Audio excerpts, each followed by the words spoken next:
জয় যিশু।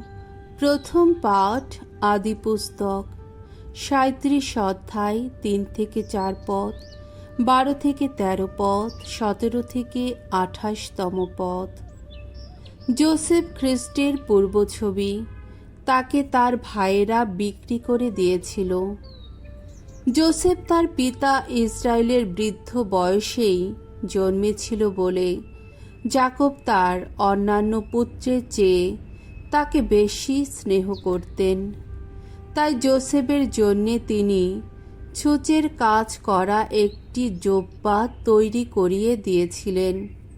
কিন্তু ভাইয়েরা যখন দেখল তাদের পিতা তাদের সবার চেয়ে যোসেফকে বেশি স্নেহ করেন, তখন তার প্রতি তাদের এতই হিংসা হলো যে তার সঙ্গে ভদ্রভাবে কথা বলাও বন্ধ করে দিল তারা।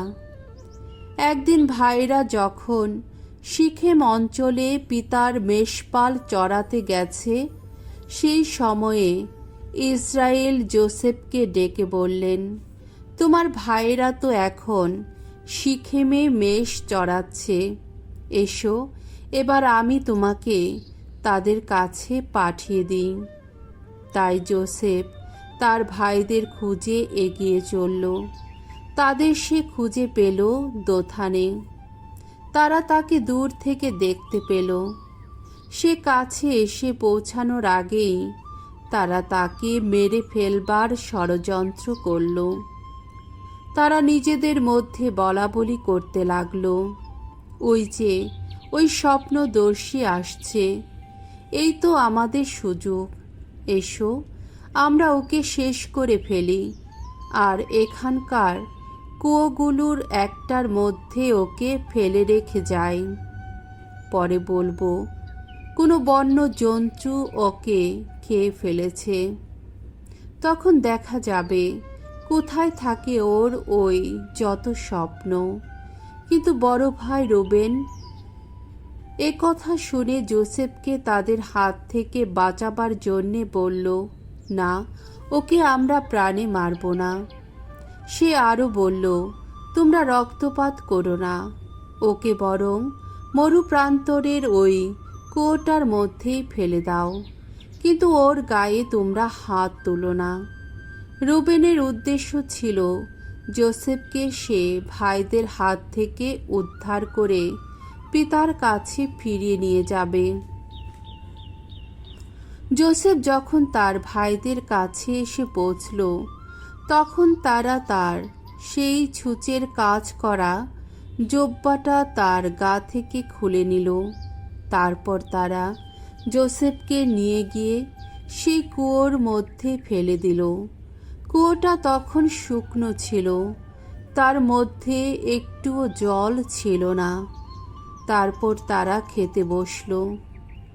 এক সময়ে মুখ তুলে তাকাতেই তাদের চোখে পড়ল একদল ইসমাইলীয় মরুযাত্রী বণিককে। তারা আসছে গিলিয়াদ দেশ থেকে। তাদের উটের পিঠে রয়েছে দামি গদ, সুরভি মলম ও গন্ধ নির্যাসের বোঝা। ওসব তারা নিয়ে চলেছে মিশর দেশে। জুদা তখন তার ভাইদের বলল, আমাদের ভাইকে মেরে ফেলে তারপর খুনের ব্যাপারটা চাপা দিয়ে কি বা হবে? এসো আমরা ওকে বরং ওই ইসমাইলীয়দের কাছে বিক্রি করে দিই, আমরা যেন ওর গায়ে হাত না তুলি। হাজার হোক, ও তো আমাদের ভাই, ওর সঙ্গে আমাদের একটা রক্তের সম্পর্ক তো রয়েছে। জুদার ভাইরা এতে রাজি হয়ে গেল। কয়েকজন মিদিয়ানীয় বণিক ঠিক সেই সময়ে সেখান দিয়ে যাচ্ছিল। তারাই যোসেফকে ওপরে টেনে তুলল, কুয়োটির বাইরে তুলে আনল। তারপর তারা তাকে ইসমাইলীয়দের কাছে 20 শেকেল রূপোর দামে বিক্রি করে দিল। আর এরা তখন যোসেফকে নিয়ে চলল মিশর দেশে। প্রভুর বাণী। ঈশ্বরকে ধন্যবাদ। শাম সঙ্গীত 105 16 থেকে 21 পদ। ধুয়ো। প্রভুর সেই মহাকীর্তির কথা তোমরা ভুলো না কোনোদিন। একদিন সারা দেশে ভগবান ডেকে আনলেন আকাল, ধ্বংস করে দিলেন যাকব বংশের খাদ্যের সমস্ত সঞ্চয়। তাদের আগেই একজনকে পাঠিয়ে দিলেন তিনি। সেই যোসেফ দাস রূপে বিক্রি হলেন। বেড়ি পরিয়ে ক্লিষ্ট করা হলো তার দুটি পা, তার গলায় বেঁধে রাখা হলো লোহার শেকল। শেষে কিন্তু সত্য হলো তার সব কথা। ভগবানের উক্তি প্রমাণ করল তার মনের সততা। লোক পাঠিয়ে রাজা তাকে মুক্ত করলেন। সেই বহু জাতির শাসক তাকে কারামুক্তি দিলেন। তারই হাতে তুলে দিলেন তিনি আপন গৃহের ভার, নিজের সব কিছু দেখাশোনা করার অধিকার। বাণী বন্দনা। ওগো যিশু, বন্দিত তুমি, সবার কণ্ঠে কীর্তিত তুমি। পরমেশ্বর জগৎকে এত ভালোবেসেছেন যে তার আপন পুত্রকে তিনি দান করেছেন। তার প্রতি যারা বিশ্বাসী তারাই সকলে যেন শাশ্বত জীবন লাভ করে। মঙ্গল সমাচার। মথিরচিত মঙ্গল সমাচার 21 অধ্যায় 33 থেকে 43 পদ, 45 থেকে 46তম পদ। আঙুর চাষিরা আঙুর ক্ষেতের মালিকের পুত্রকে হত্যা করল। একদিন যিশু প্রধান যাজকদের ও জাতির প্রবীণদের এই কথা বলেছিলেন। শুনুন, আপনাদের আর একটি উপমা কাহিনী বলি। একটি লোক ছিল, সে ছিল জমিদার। সে তার জমিতে আঙুর গাছ বসালো আর জমিটার চারপাশে বেড়া দিয়ে দিল। তারপর সেখানে আঙুর পেশাইয়ের জন্যে সে একটা গর্ত কেটে নিল এবং পাহারা দেবার একটা উঁচু ঘরও গড়ে তুলল। তারপর একদল ভাগ চাষির কাছে জমিটা ইজারা দিয়ে সে বিদেশ ভ্রমণে বেরিয়ে পড়ল।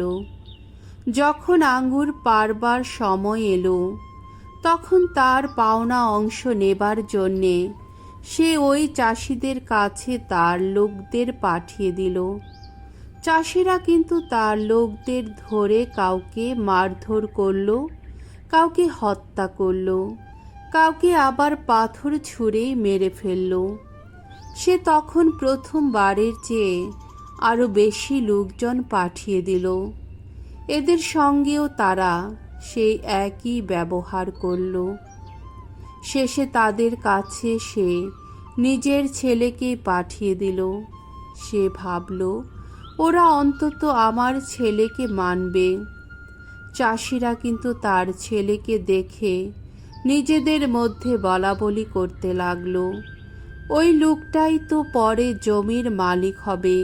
এসো, আমরা বরং ওকে মেরে ফেলে ওর সম্পত্তিটা হাতিয়েই নিই।